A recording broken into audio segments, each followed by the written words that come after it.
Good morning guys, my name is Kling and today I will show you how to create your online store using Upsell platform.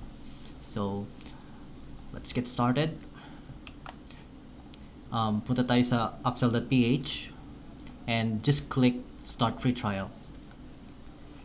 Enter your email, not clingy123 at gmail. Store name, your desired store name. Okay.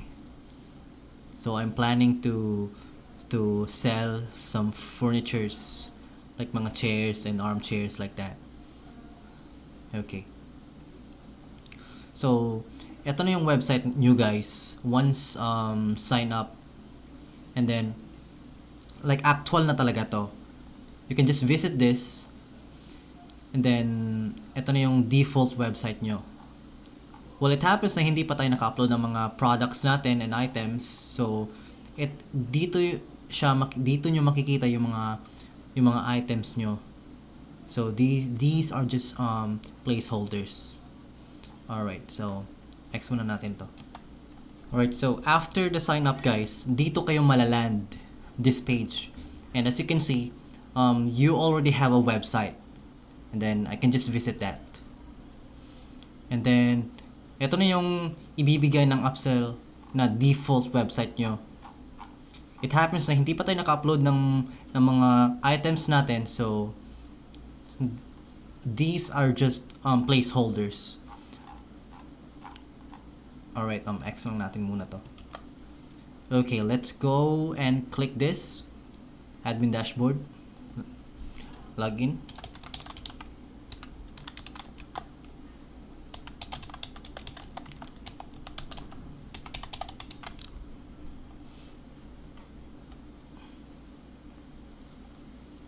Okay, so as you can see, we are under trial plan 14 days.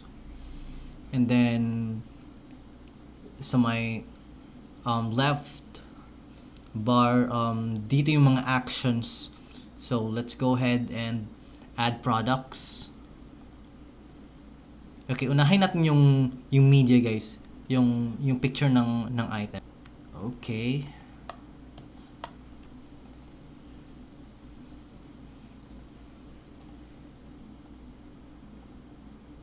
And then that one. Copy lang natin tong name, yung name.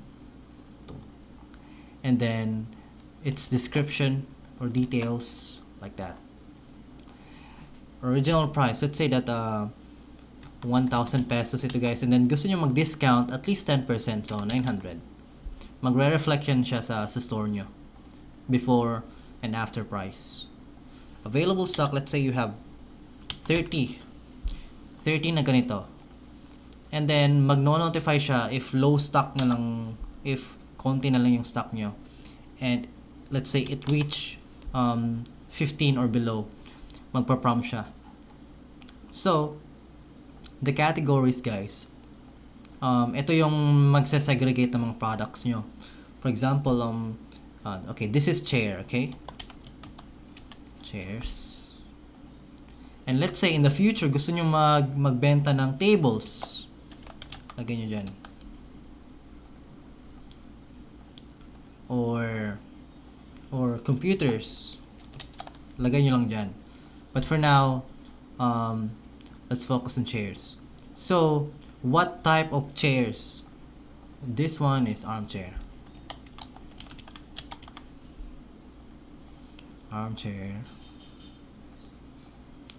Pwede rin side chair, let's say.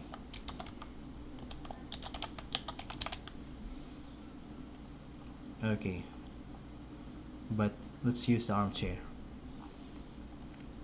And then just save and balik tayo dito. So nandito na yung na-add natin na product kanina just now. So 900, we have 30 stocks, and then current status active. Now guys, I will add more products here, at least mga 8, para malagay natin siya mamaya sa sa themes natin. Okay, so I'll be back.